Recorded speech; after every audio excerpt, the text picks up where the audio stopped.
We now welcome on to the show a very special guest we're excited to get on. We're always excited to have our VFLs, but this one especially, Kahlil McKenzie. What's We going can, on? I mean, we can even drop the full name because there's even some history there. But we appreciate you coming on, man. We're excited to have you and talk a little ball. Well, I appreciate you guys having me. I appreciate, the platform and what you guys do. So I had to come on, show you guys a little bit of love. Yeah, absolutely. Well, appreciate it. It seems like everything is going well for you right now. You know, you got a wife, little Trey running around. You can Yeah. maybe hear him a little bit. Yeah. You just got drafted by the St. Louis Battlehawks in the UFL, hmm and just recently got a new job. Yeah. Yeah. So, everything is, I appreciate that. Everything's going as well as it can be. I guess the biggest thing for me is just kind of, especially from getting injured last year, going and doing the XFL when it was the XFL during the off season, instead of just signing the futures, doing that whole thing. Wanted to, because I hadn't played offensive line. Like that was the biggest kind of gripe against me is, hey, we love what you do in practice, preseason, all this stuff, but you just haven't played full games, full preseason, or even like full games in the preseason. I never played a whole game or anything, and never played center, and everybody wants me to play center. And it's like, as much as I love it, I'm like, hey, like only barely been in the position now for 3 years total. Yeah, 3 years total, because the 2 years that I had in Cincinnati and Baltimore the first year were both D-line. So only had 3 total years playing the position total in my life. So and they've all been in the NFL. And, it's already like, hey, let's snap the ball. Let's do this. Let's do it. So it's like getting it all. But at the same time, it's a compliment. But at the same time, it is, it's tough and it's hard to try and find that amount of film that equates to, for a lot of these guys, their entire life plus college plus what they've now done in the pros. So trying to get that, and then getting injured, being out for a longer period of time than I expected to be. Took just, a little bit more time to heal than, what we at first expected. Still doing great, but, then only got really one opportunity to go do a workout. Did a workout with the New England Patriots. And of course, the day before I go out there to do my workout, they have 2 guys they lose to for the season. So it's like all of us there working out, we're like, it's cool to be here, I guess. None of us play the positions that they just lost for the season. So, we're just here pretty much. So, but yeah, like you said, everything's going as well as it can be. I mean, I'm excited about the job, excited about the opportunity with the UFL. So, both things are extremely positive. So it's just like, but it's like that underlying, like, just what could have been, I guess, type thing. Sure. Yeah, I wanted to ask about the transition from D line to O line because you're talking about playing center. Like you have to have a good relationship with that quarterback, and then you playing defensive line, it's total opposite. Yeah. So what's that been like to actually like enjoy the presence of a quarterback? It's that's a funny way to put it. I've never been asked it like that. I was about to say, I'm like that made me think a little bit. I literally have never been asked it like that.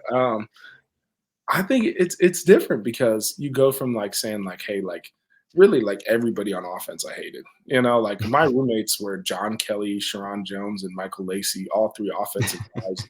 And before that, it was Tommy Townsend, Riley Lovingood, and Laszlo Tozer, and I had Drew Richmond and Preston Williams and Malik Gatewood too. So it's like a lot of my roommates were offensive or special teams. Like Malik was the only roommate that I had that played defense. Or live with, and then I lived with my boy Quay Piku for a year or two my last year. So it was like the majority of the time I was around offensive guys, and I guess just how I felt. Sorry, just kind of like how I felt about the game. Sorry, my phone. Oh, you're good. Computer. Busy man. But so it's telemarketers always. But what's it called? You got like a different sense of the game, if you will. Like when I switched to offense, it became like you actually had to like know everything. Like defense, I always tell guys is like as hard as it is to play defensive line because you have to be a different special type of athlete to be able to whether it's just you're holding up double teams, whether it's you're being asked to sack the quarterback, like both of those things are extremely hard to do. So it's like only certain amount of guys are able to do it, but it's kind of the only thing you're asked to do outside of running to the ball. You know what I'm saying? Like, that's it. Like, dude, get up there, play center against two guys in both A gaps, you know, and not let one guy be over the top of you too. Like, then it's crazy. There's three guys in front of you, and you got to direct four other guys, plus the quarterback has to feel confident in whatever you say. Right. And, you know, you might have skill positions that you might need to be sure that they know what they're doing too. So it's like center, I think, while it is like it's super challenging, I think it's like honestly becoming like one of my favorite type things to like learn and get better at. Excuse me, because for me the biggest thing was snapping the ball. Like it was like snapping the ball consistently where a quarterback needs it, because you have different quarterbacks. You have some who are like, hey, like I want it right here. There's some who are like, I want it, you know, kind of right here. I want it here, so I'm already ready to throw the ball. Like I have one dude, shout out my guy Tristan Colon. He's actually with the Cardinals right now. He went to Mizzou guy, but he was with me in Baltimore. And literally he was a center, and like he remembered me back when we like played Mizzou and stuff like that. But like he could snap the ball and like get it to come back like perfectly, like they're just taking it off a QB stand. Don't know how he did it, but he's just like, watch. He's just like, watch. Like, I promise you, no matter if I just like get set and just like snap it, it's always going to end up like that. And he does not snap a spiral. He just snaps the ball wonky, but it always comes back perfect. It's like witchcraft. It's so like when you start to like really kind of see those things and like the different styles of play with offensive linemen, like you got some guys who just put their feet in the ground and say, run at me. Like Kevin Zeitler, being around Kevin Zeitler was awesome because he's just like an anchor. It's like you just can't move him. And then you've got guard and Mike Iupati, DJ Fluker when I was in Seattle. Yeah. And then I had, like I watched a lot of Joe Thuney film when I was like, you know, learning the position and things like that. And I had Cam Irving as my starting guard when I was in Kansas City. And Cam was like right around 300 pounds and like just an athlete, you know, played all five positions. So it's like you just get to see so many different styles of the game. And it's just like, man, like you can do this and you can do that. And me, like, for me, it was like different because it's like I didn't have a style of play for my offensive line, you know, kind of style. I took stuff from everybody. I'm like, hey, this guy does this guy does this. Like, I'm a D lineman, so I just, you know, obviously I was like, I'm probably a little bit more athletic than most of you. And I'm just like, hey, like, I'm going to just kind of apply whatever works. I just kind of listened to everybody and picked the guys who had really, really good technique and kind of just went from there, you know. But it's very, very different from when you change that mentality to like, I got to crush this guy, to like, I have to protect this guy for my entire life. Literally with my entire life.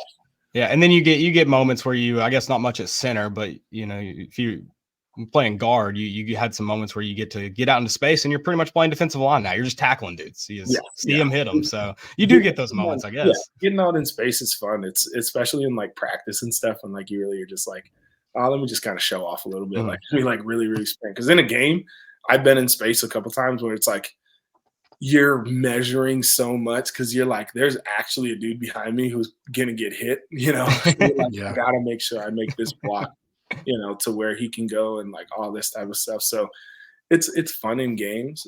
I like just pulling down the line or pulling period, like a power type thing where I know something's gonna probably be in the box.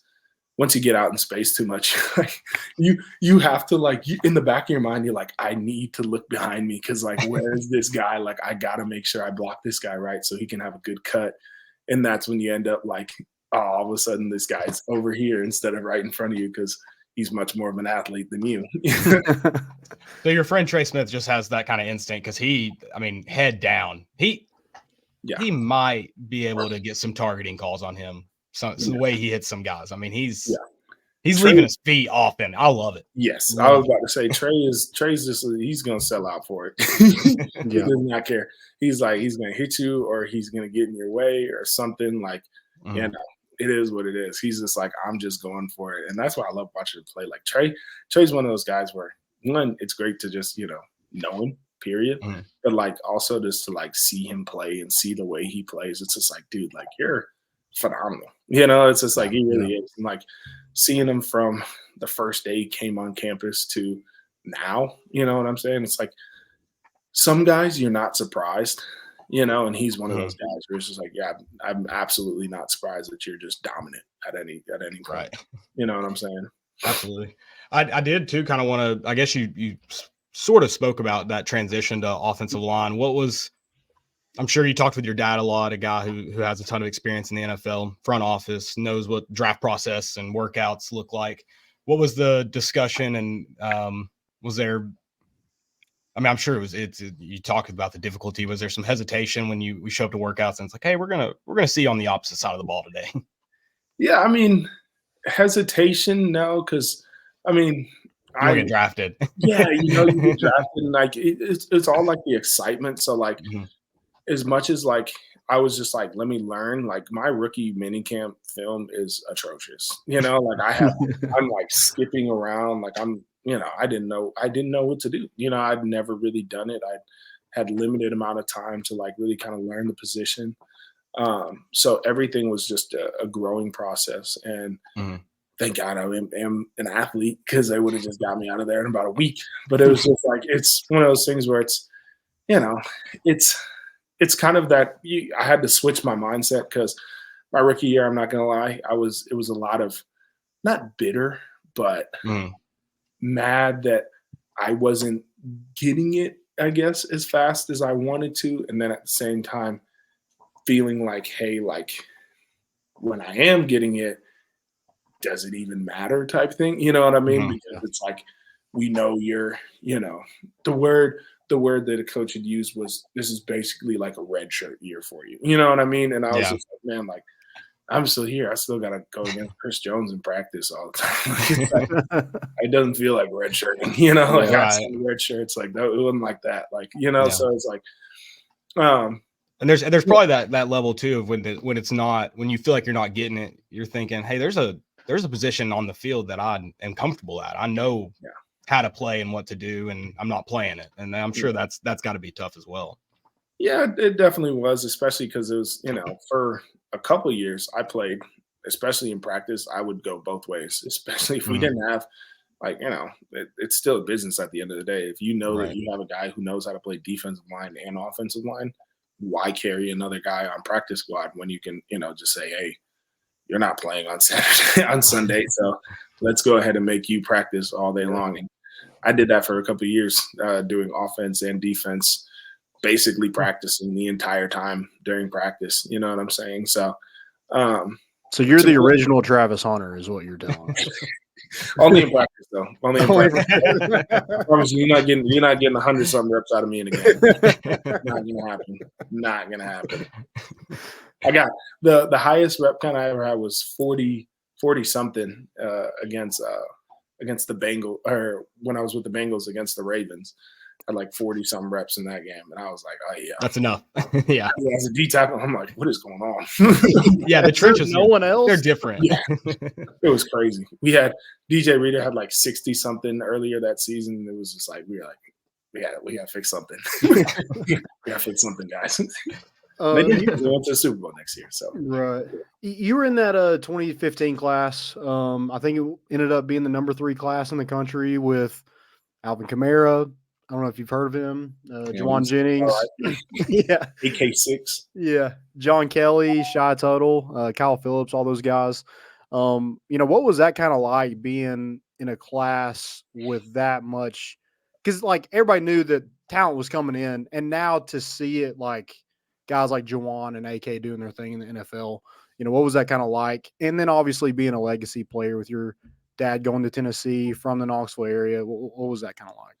Yeah, I mean, it was huge. I mean, everybody in that class were still super duper close, man. You forgot my man Mike Abernathy. He's over there in Atlanta. Oh, that's right. Too, you know. Yeah, so it's like a couple other guys too. I mean, we got guys really just out there just doing it. Shy's doing his thing. You know what I'm saying? He just got paid too. So Manny and Cam both about to play, and Reeves. So it's like there's just guys everywhere. You know, like the talent we had was crazy. And, you know I kind of prefaced no questions about, a certain somebody, but it's like, it's like, man, we had it, we definitely had it. And I think, our first year with Coach Jansick, especially on defense, I mean, man, I love Coach Jansick. It was awesome to have him, and still, really close with that family and things like that. Coach Martinez too, he's still there at Tennessee now. So, I mean, we had really, really good pieces in place. I think it was just one of those things where it's just lights were too bright, I guess is the easiest way to kind of say it.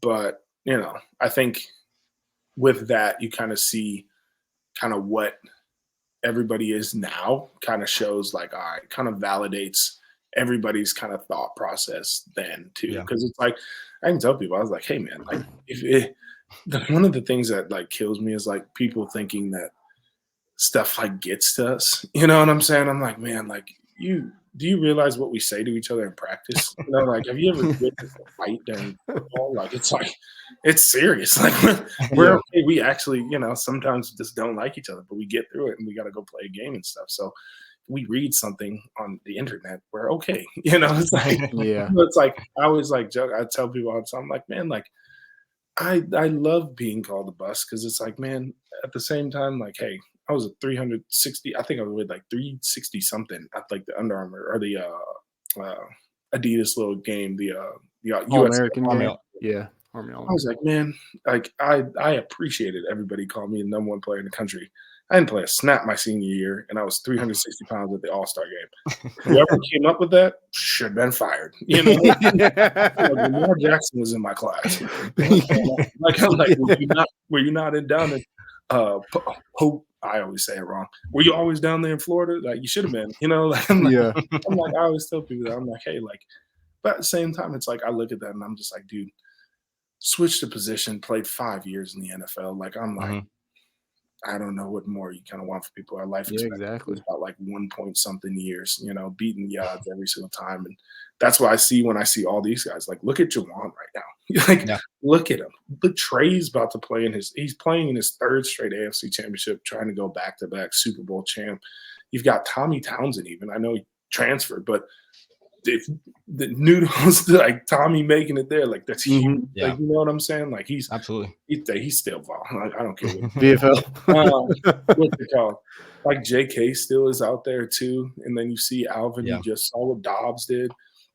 Oh, like Darrell Taylor's another one, right? Exactly. He's in that class. Yeah. Shoot, even look at Theo Jackson, Ty Chandler, Brandon Johnson. Like, dude, like these. I mean, I always tell people, I'm just like, hey guys, I'm like, I get it.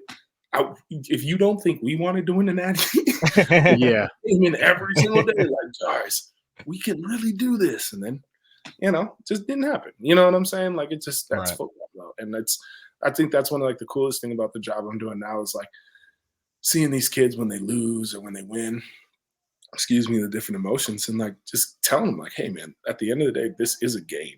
Yeah. You're just learning life lessons to be able to help you live life. Because I'm going to tell you right now, you're not going to play this game for your entire life. I promise you, Jerry Rice wishes he could suit up right now. Yeah. You know what I'm saying? He's got to learn how to. Not everybody's Tom Brady. Exactly. Yeah, not everybody's Tom Brady. You can just sit back there for forever and, just and your coach be okay if you're just like, oh, somebody's coming straight up the middle. I'm just going down, coach. You're going to lose these 12 yards. So it's just like it's twofold. It's, seeing that talent and kind of seeing what they're doing now, I think is the more validating thing than, hey, we weren't able to produce then. And at the same time, like, I think there were some great things that we did. You know what I'm saying? Yeah, absolutely. Definitely some highs for sure. Yeah, 100%.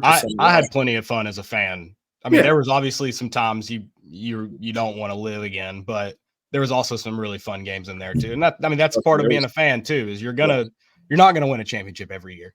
Well, up until recently, like that was like all the highlights, all of like the big games. Like it was during those 2015, 2016 years. Yeah, 100%. And I think, during that time, I mean, we got kind of the kitchen sink from injuries to.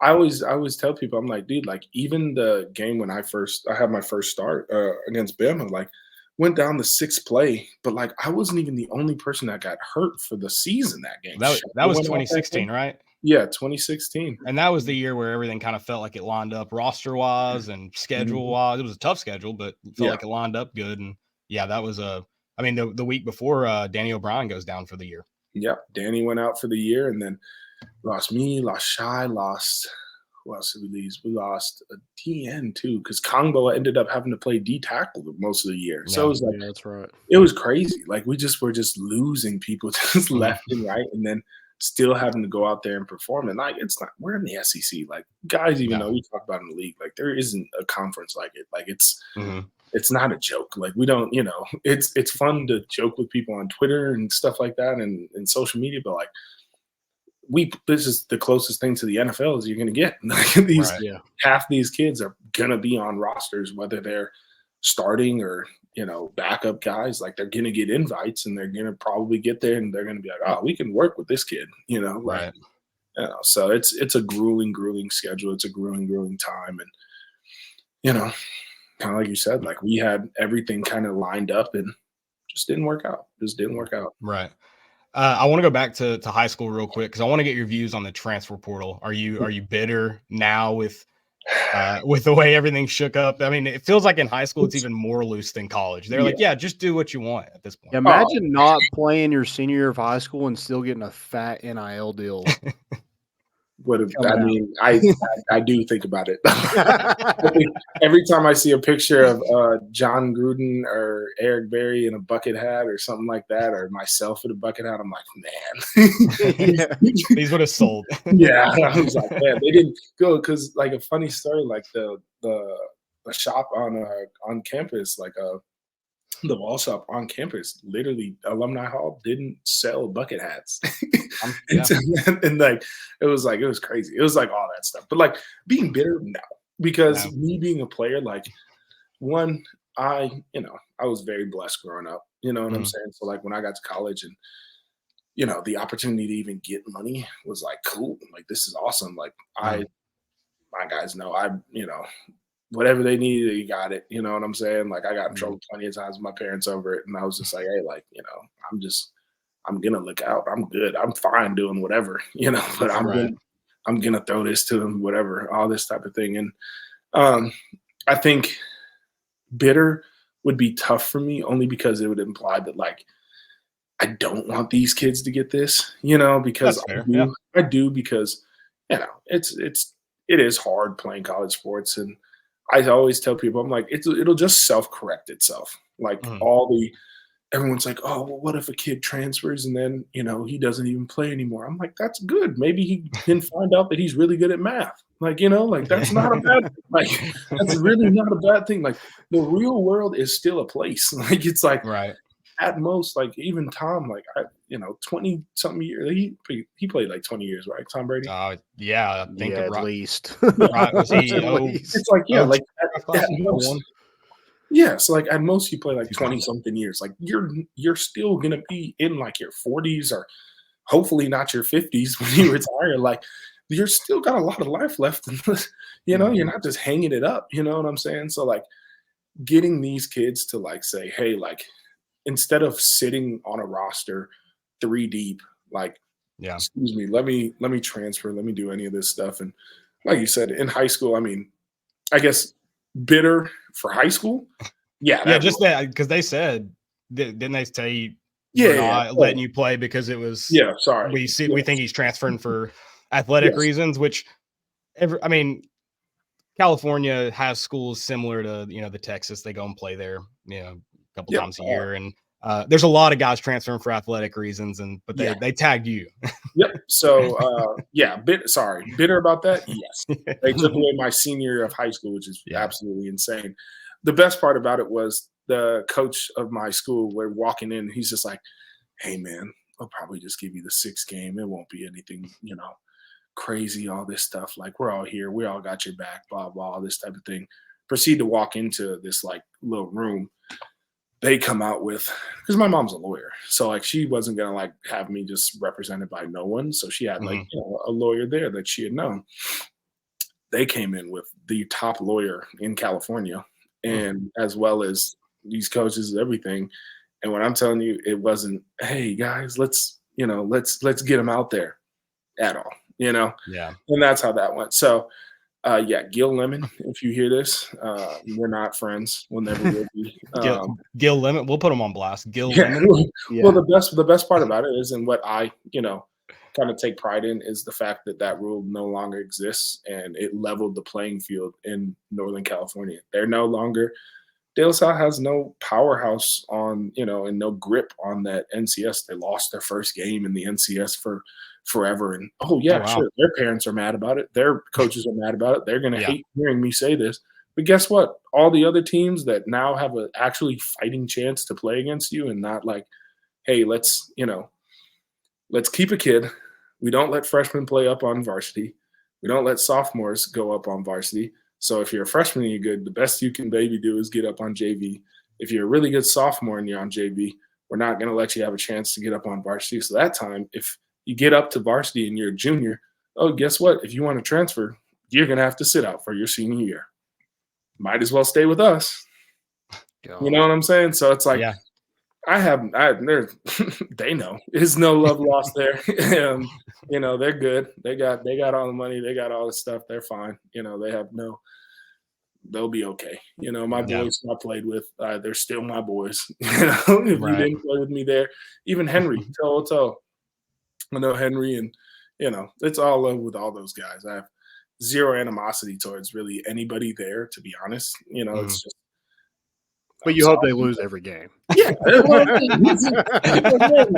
you guys, you completely tried to do something, and you accomplished it. So I'm not gonna. Yeah, I know it was said. I was there. Right. And then I wanted to ask too, more into kind of your recruitment, how you ended up there. You touched on quite a bit of it, but do you feel, I guess, talking with teammates and I mean, the landscape of how recruiting works in college football, do you feel like your experience was unique, being that you were a legacy guy? Again, your dad has a ton of connections. I mean, he probably knew every coach that talked to you prior to you being recruited. Was there maybe something different to your recruitment, especially to Tennessee? Something, I mean, I can't speak for everyone, right. I can speak for the guys that I know, but,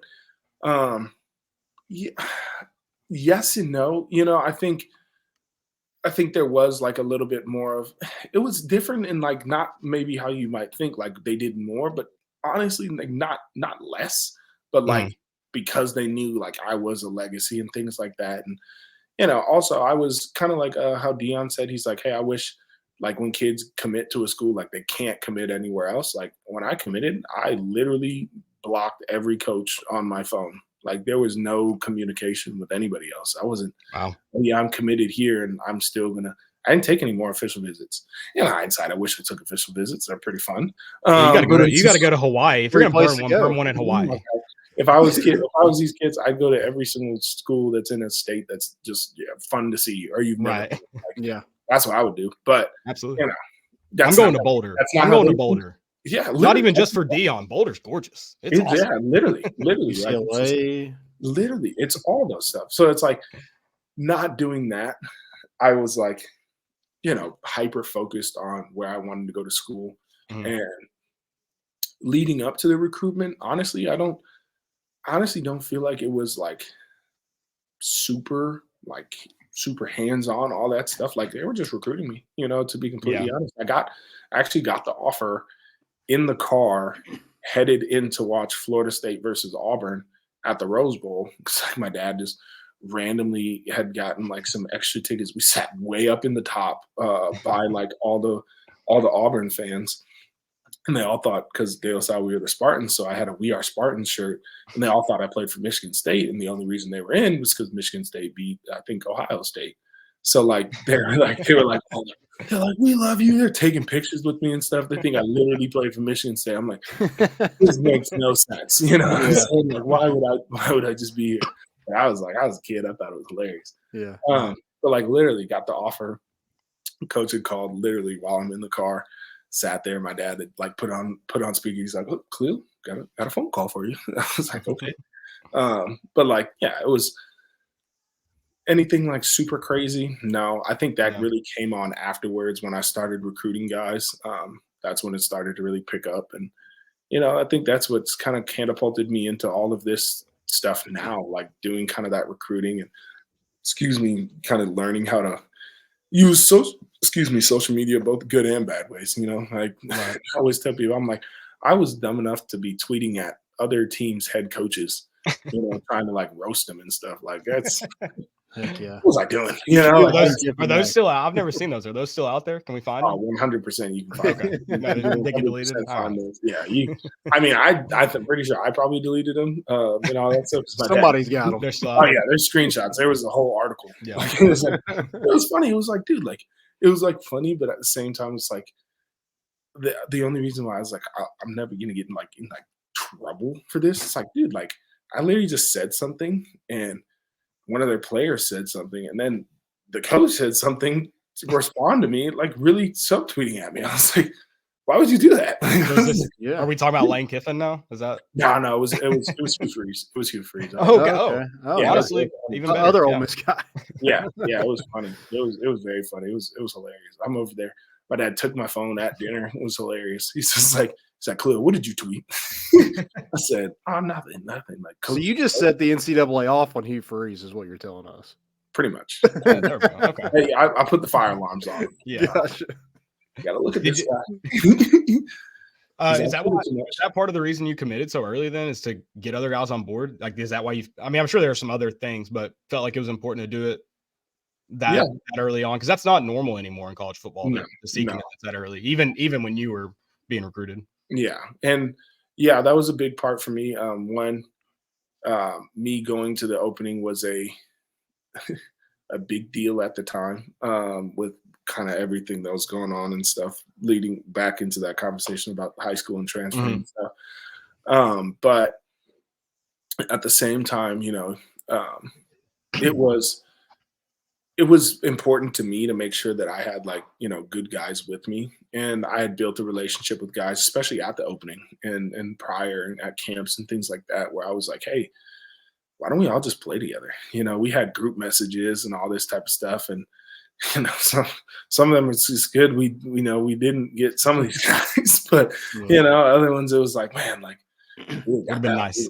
Rolling, you know what I'm saying? So it's like, it was cool, and still being able to have those friends to this day. You know what I mean? Like dude, I'm telling you, like we are a very, very, I feel like, close knit group of guys. Especially talking to other people, like there's not too many guys that I will talk to where they're like, oh yeah, I still talk to more than 5 of the guys that I played with in college. You know what I'm saying? Like I maybe talk to 30, 40.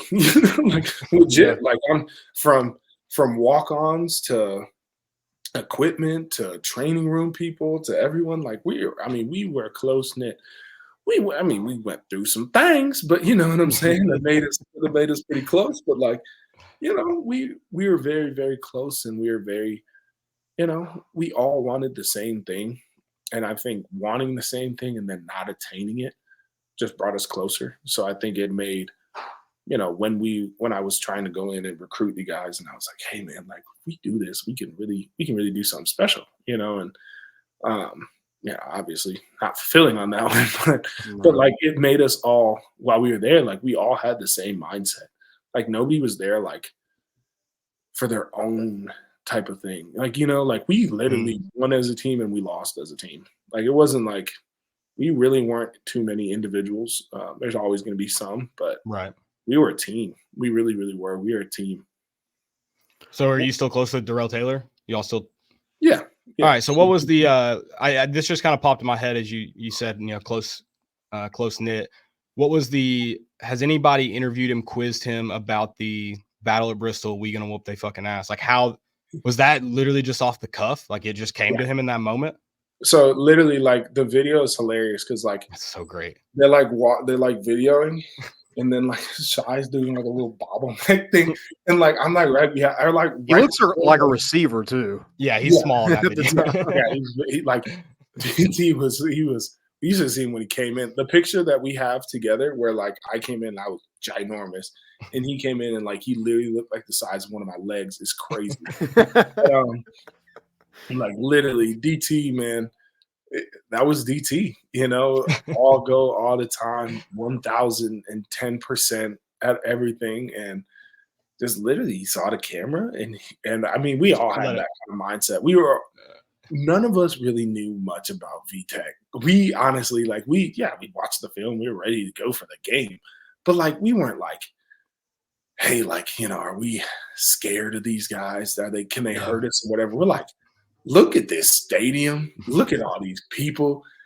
We gonna whoop them. We have to. Like, we actually got to whoop these boys. And literally, DT just got the camera put on him, and he just said the most iconic thing he could have said. I think that might be one of the greatest videos. Like, it's one of the best videos outside of a highlight in Tennessee sports history.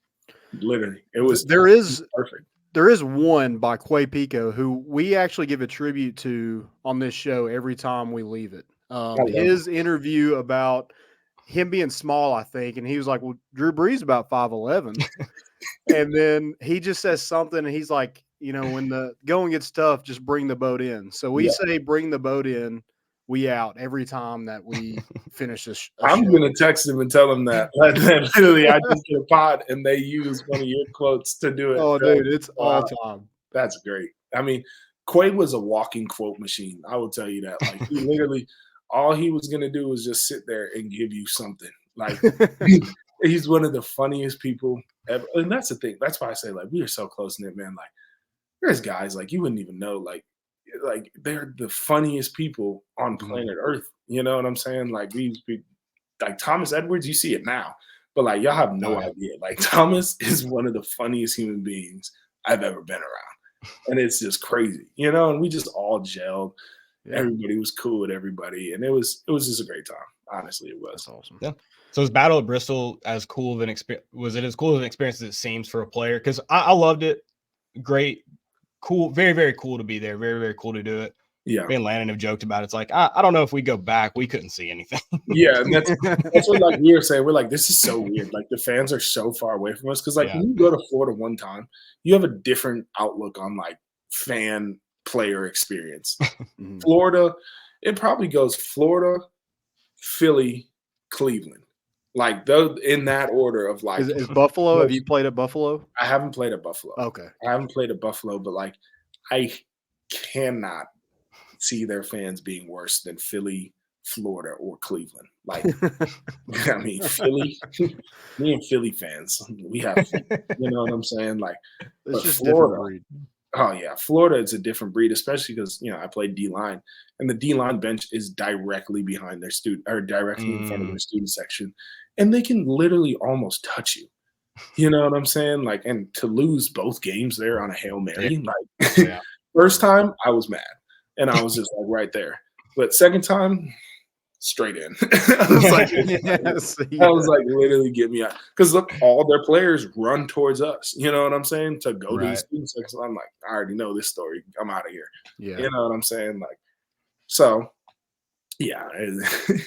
So I think oh, sorry, go ahead. Sorry. No, I would say I think the Bristol game was like, it was a different experience. Like I was having a little bit too much fun. I got little pictures of me dabbing on the Jumbotron and stuff. Like I was out there with the confetti and stuff. Like you got the AK grill picture. No, I don't got the grills. I don't got the I never did the grills. It wasn't you. Wasn't your style. I'm from Wisconsin. If I would have done that, they would have clowned me so hard. You know what I'm saying? I couldn't have got away with that one for any reason at all. So I just stayed away. But no, I think it was a good experience. I think it was, for the players. I like you said, like it was weird, like not having fans that close, and you felt like you could hear, but like for having that many people, like I could think of several stadiums that were louder than that. You know what I mean? Yeah, absolutely. It was so spaced out. Yeah. Do you remember running through the tee for the first time? Oh yeah. Yes, sir. I mean, it also, so I don't count the game at Nashville because our first game was against Bowling Green at Nashville. But First time running through the tee was Oklahoma at home. Oh, checker kneeling. Yeah, that is awesome. Like it was, I mean, actually, it wasn't. No, it wasn't checker. It was a checker kneeling. It was it. Yeah, Oklahoma. We checkered it because they had striped it the year before. They striped it the year before, and so that's why they checked. Yeah, so like it was. That was the first checker kneeling game, actually. I was about to, or did we checker it for Florida the year before? Because I couldn't. No, it's 16. We checkered Florida for the first time. Gotcha. Because I was like, I came to the Florida game the year. Wait, you might be right. I think we did checker it after seeing Oklahoma. I think you're right. You're good. Because I just couldn't remember. I was like, I know we checkered it against Florida, but no, yeah, like you go out to all that. Like I was, it's honestly like not like black. I mean, it is like kind of like a blackout. Like I can't tell you who I was next to. I can't tell you, what I did first. All that. I know I went to the end zone and prayed, because I always do that. But like, outside of that. No clue. Hey, you didn't trip either, so that's a big win. I'm trying to tell you, like that's the number one thing. Excuse me, I think of every single time I run onto the field is like, if you trip right now, that's it. You got to turn back. And you're a big dude, so you're probably taking somebody with you too. Taking somebody with you, and I'm falling like very ungracefully. Like hard. Yeah. I've never asked this question, but I just got curious, kind of talking about leading up to running out of the tee. What is the experience of doing the Maxims like? Because that's a huge tradition. It's been going on since Nealon's been the coach. Does it resonate with players now, or at least does it at least become kind of like almost like a chant before you go out kind of deal? Yeah. So for us, I'll tell you, like that's why I said like we were close and we wanted to, like we were a team. Like when we said the Maxims, like. Yeah, guys like Jerome, bro. Like, you know what I'm saying? Like, if you don't want to say the Maxims, you got to see JJ. You know what I'm saying? We do this all the time. Like, I literally tweeted it out. Like, that little rep he had, like, people were like, oh, man, like, he was getting pushed at the end. I'm like, he pushed the dude to the sideline, through the sideline, whatever, and then just said, kind of whatever. Hey, because if I take it any further than this, something might happen. Like, I'm like, trying to tell you guys, that's not one of them. You know what I'm saying? It's not about trying. So I was like, we had guys like that. And it's like, Kurt Magid, Derek Barnett, like DB. If I don't want to say it, I'm going to say it. Yeah, like you going to say it. You know what I'm saying? Like DB is another one. Like I'm just like this, like definition of play angry. You know what I'm saying? And like you saw it translate into beating Reggie White's record in 3 years, and that's my brother's godfather. You know what I'm saying? So like that's crazy. You know what I'm saying? So saying the Maxims before every game was like it was big. You know what I mean? Like it was one of those things too where it's like that's when you really lock in. You're like, all right, it's time to go now. And that's what I think is kind of cool about it, where NFL, like the game starts and you're just like you're kind of in the locker room and people just go out and go out and go out. Then you maybe come back in and meet for a little second. Coach might say something, but like you're just going out. You're just going out there to go do your job. Right? Yeah. I want to ask about numbers. Is that a recruiting pitch at all? Is like you get to wear a certain number because you switch from 1 to 99. So I wanted to ask you about that as well. But yeah, what's that kind of like with recruiting and like how do you get to choose your number?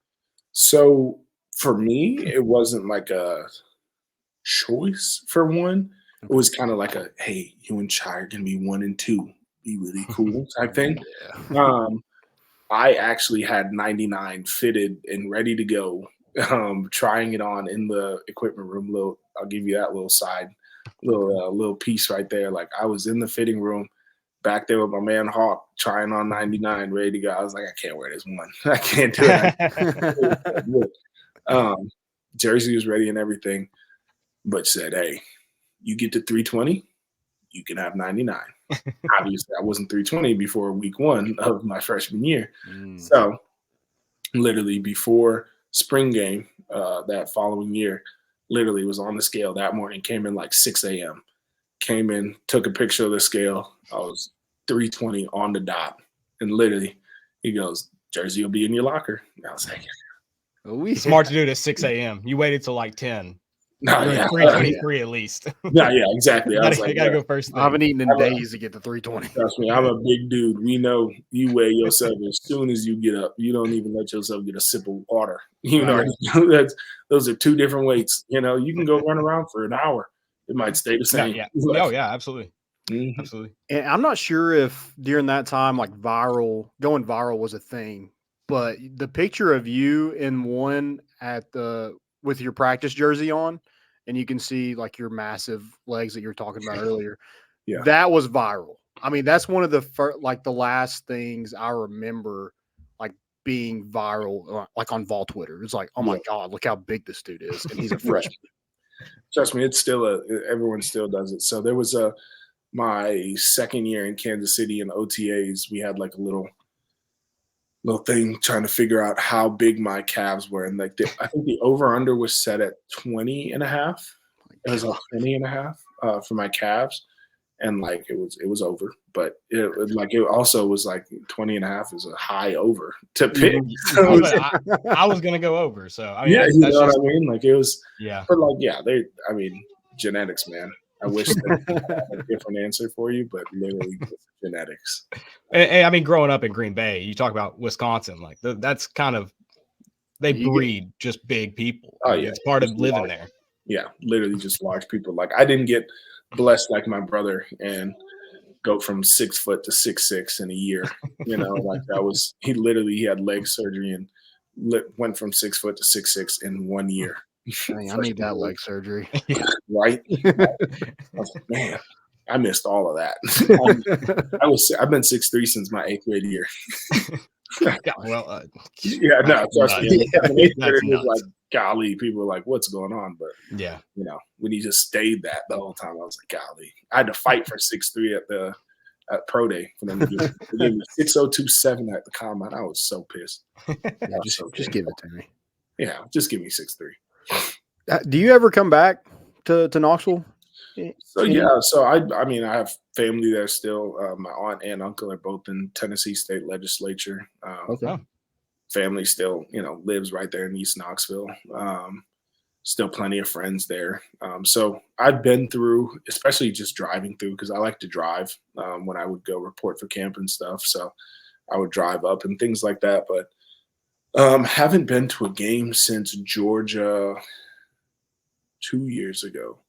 Okay. We had an off week, and me and my agent went to that game. I think it was 2 or 3 years ago. Went to that one. And, that was the last time I was at a game. We wanted to go this year, but just too hectic. And, with having a little win, and there was also a lot of excitement around the team this year. So it was like, everybody's like, hey, like, we're like booked out from months out. And it's like, for players, it's always easy because we can just be on the field and kind of do whatever because we're alumni. But like when you got the kid and all this stuff, and then it's like, it's a little bit more difficult. Yeah. So, but no, yeah, definitely got to get back there and, see the guys, see my people there and everything, and see some old faces, new faces and everything. Cause I haven't met Coach Heupel, and I'm, super appreciative of what he's doing. And, want to see Coach. I saw Coach Martinez the last time I was there because he was still there. And, he came over, gave him a big old hug and stuff. And Coach Jancic was actually on the opposite staff at there. So It was awesome. It was really awesome. Yeah. You're probably, I'd say you're one of the more vocal players on Twitter, former players, excuse me. You follow I don't know if you get the chance to watch every Saturday, but every Saturday you can. You're watching the game and live tweeting throughout it. Do you feel that so you talk about being close with your guys, does everybody feel like Vol fans in the mix? That's a good question. I think once we all left, like that was like the biggest thing. We're like, I see what being a fan is like. It's like this is difficult. Like, you know what I mean? Like, especially when you have a love-hate relationship for sure. Yeah, because once I left Green Bay, like, I was the Raider fan, and then I was obviously I'm from Green Bay. I bleed green and gold. I just have to. But it's like at the same time, it's like you kind of just like switch up your kind of motives, if you will. But College is completely different. You were Mhm. there, you lived it, you went to the classes, you know the people. Like you're seeing every time I watch a game, I see multiple people that I know, like personally. right. So it's like this is I feel everything in the game and stuff. So it's like it makes it difficult because you want to see them succeed, but you also know how hard it is and how, me and my brother actually had this conversation recently. And we're just like, football is like, it's so much more luck than we really Right. give it credit for. Mhm. There is a skill aspect to it. There's a work aspect to it, all that. But like luck in just happening to have the ball roll your way. The Absolutely. Cowboys were a phenomenal football team this year. Yeah. They're not going to a Super Bowl. You know what I'm saying? Yeah. I know many of them. And I know that they all thought that they were going to go to a Super Bowl. And they're not. You know what I'm saying? Yeah. It's the way that the game is. It will forever be just that way. It won't ever change. It won't ever become, just, the best team or the most talented team or whatever. Like it's just not going to go that way. So yeah, it's I think we all kind of get it, the fan aspect of it. I think, like I said, I'm one of those guys where I've kind of dealt with it kind of for a long time now, from fans, from everybody, from all corners of, like I said, coaches, like especially on social media, I've Yeah. learned to really, like, that's not the real world at all. I've never Right. heard a single thing that I've ever heard on Twitter in real life, so it's like it's a fake world. I'm kind of just there, I'm just reporting whatever I kind of feel like. So that's why I enjoy it, and I enjoy Yeah. doing like things like this, and interacting with people and interacting with the fans and stuff, because it's fun. It's fun to interact. Right. It's fun to kind of tell people. And I always have this kind of thing that I say on my podcast. I'm like, hey, like, if nobody's ever told you that was stupid, I'll be the one. I'll volunteer. Yeah, I will volunteer. Like I literally, I used to joke with guys and be like, hey, like, if we really want to like get mad at each other, and we really want, we want to fight, we want to do that, like, I'm from Green Bay, Wisconsin, man. That's gonna look really bad on your resume. I'm gonna whoop your ass. And like that's just how I was raised and how I kind of conduct myself. And I haven't, it hasn't proven wrong for me yet. So I'm okay there. Yeah, and go ahead, yeah, guys. like, okay. Yeah, and it's fun seeing because you have kind of entered that fan perspective similar to everybody else, but you still have the player perspective. So it's unique, and it's fun to see guys like you tweeting during the games, whether it's like insightful or if it's just anger about a play or excitement about a play. It's fun because a different perspective. I hope, since you're a Vol fan, what is your hate level for Alabama? Because me and Landon discussed this on the podcast the other day. So I have my physical trainer, physical therapist that did my rehab and everything. She has a strong dislike for the word hate. She won't say it. And when I tweeted, or I posted on Instagram, and I was like, it's Bama Hate Week, she was like, we do not use that word. And I was like, I hate the University of Alabama. Yeah. Like, it's different. You got to understand. Yeah, you got to understand. I hate the University. But like, especially after freshman year, like that proved to me that there was a chance to get them.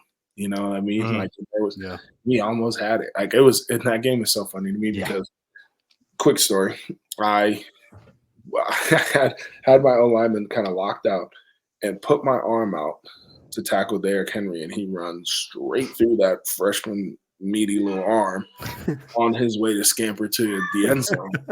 And literally, Strip goes, right here, buddy. You're gonna be right next to me for a little bit. So I was just like, it was a good moment though. Like, I was like, okay, like, it is real. Like, that dude's really big. Like, right. I can't just be like this and just like, I'm gonna just grab him with one arm. Yeah. And like, that's just like probably gonna work out fine for me. Like, no, you know what I'm saying? Like, I have a rest in peace to Alex Collins, but I have probably one of my coolest and fondest memories is playing Arkansas my freshman year, because that offensive line. I mean, that was the only week coach came up to me. He's like, me and Shy, you guys can eat whatever you want this week. I don't care. You guys need every ounce of it. I mean, they're online. Their center was, I think it was, I can't remember who it was, but he was like 345. And then the rest of them were like 350 plus. You know what I'm saying? Like, they were huge. Dan Skipper, I think, is the other one still playing, and maybe Denver Kirkland. I don't know. I'm really trying to remember who their center is. I think he might be still playing too, but they're all really good players and like just really, really big and strong. And I had a really cool play where I was tackling Alex Collins with like both knees on the ground, like taking on a double team with one arm, but like grabbing him with the other. And I was just like, oh, this is pretty cool. I was like, this is pretty cool. That's what the Hulk feels like. Yeah, that's what it has to be, because I was just like, man, this is. I don't want to do it again, but that was a Brett Bielema offensive line, so they were huge. Yeah. Oh, they were huge, and they were going to run the ball. They did run the ball. You know, I ain't gonna lie, they did run the ball. Tell everybody where they can find like your podcast and everything. Yeah. Oh, so I appreciate that. I appreciate that. Man, shout out to you guys too, man. This has been awesome. It's a really cool platform and everything too. I appreciate what you guys are doing, and you know, all the questions have been super duper awesome. I know a lot of guys, a lot of the biggest problems and, you know, scare, I guess, is when they go on things like this is, man, are they going to be like, oh man, what about that one time when you got, you know, ran over or something? It's like, okay, dude, do you want to just yell? I don't remember that anyway. I have a legitimate thing about being on my back. So like, I know every single time I've ever been on my back. And the last time, well, there's been 2 times. The last time was Orlando Brown and Bradley Bozeman double teaming me. Pretty good offensive lineman. Yeah. Well, they stayed on the double team for like 7 yards. And I was like, dude, like the play is way back there. Like, get off to your linebacker. I literally told Orlando, I was like, get off to your linebacker, sir. Like, what are you doing? This is 700 pounds right here. And then the other one was Lester Cotton freaking tackling, I forgot who their running back was at the time, but like I tackled their running back, and Lester's gonna just like fall over both of us, and like he's on top of me, and like I've known Lester same way, opening guy, all this stuff, so I had known him for a long time. I'm like, Lester, if you don't get your first off me right now, like I'm trying to like push him off, like punch the ball out too. Like I'm like, it pisses me off ever being on my back. But no, man, I truly appreciate it. But yeah, you guys can find my podcast is FTR underscore for the record podcast on Instagram. Same thing on Twitter. And then it's called For the Record on YouTube. You guys can follow my YouTube channel. You guys can follow me, and all the links are there as well. But yeah, kind of just like this. We're just sitting, talking shop, and, you know, getting to know people. My whole thing is people get a chance to set the record straight. Whatever you might think about somebody or what their job is or who they are, they get a chance to let you know who they really are. So that's awesome. Yeah, I like that mantra there. And for Vol fans too, you have an episode with Trey Smith as well. I've gotten to listen to about half of it, and it's a lot of fun hearing you two go back and forth. Yeah, Trey is a good one. My dad one is a good one too. So for Vol fans to listen to, I think you guys will really like both of those, especially the Vol fans that live in Knoxville. Yeah, I think you guys there'll be a little bit of nostalgia too in there with my dad's. Some Roadrunner stories. Yeah, you know what I'm saying. So there's some good stories in there for East Knoxvillians, and then for the West Knoxvillians, the Trey Smith episode is pretty cool as well. So, well, awesome. I do have one more question. Caleb, I don't know if you have one more, but I got a final question here. I'm good. I'll let you have the final shot here. So you did leave after your junior year. Did enter the draft, so you technically have 1 year of eligibility left. I hear there's a guard opening spot on this offensive line for next year. Would you take it? I mean, if that was like a real thing, like if I could actually go back and do that, like, come on, dude. Absolutely. Knoxville, Tennessee, like, and be in BS. Like, what? If that was a real thing, if I could actually go back and play with my eligibility and all that, oh my goodness. Do you look at the fast-paced offense though? Do you look at that and you maybe question it? You're like, hey, let's slow this down. Have you ever thought about letting Nico look at the defense first? Well, So there's two folds to that. Now I'll leave you with that. That's kind of like you said before, like being able to give like maybe a different look on things. Mhm. Like fast pace means that the defense can't get set and they can't, Mhm. communicate, which is everything on defense. If you're Right. lining up and just going, defense can't really make checks, can't do anything. And then you put somebody in motion, like they have to know what all that stuff means. So Right. that's why, like, that's like a extremely hard thing, especially for college. Like playing defense in college is insanely difficult because offenses are NFL level or crazier. You know what I'm saying? Like with some of the offenses that are in college.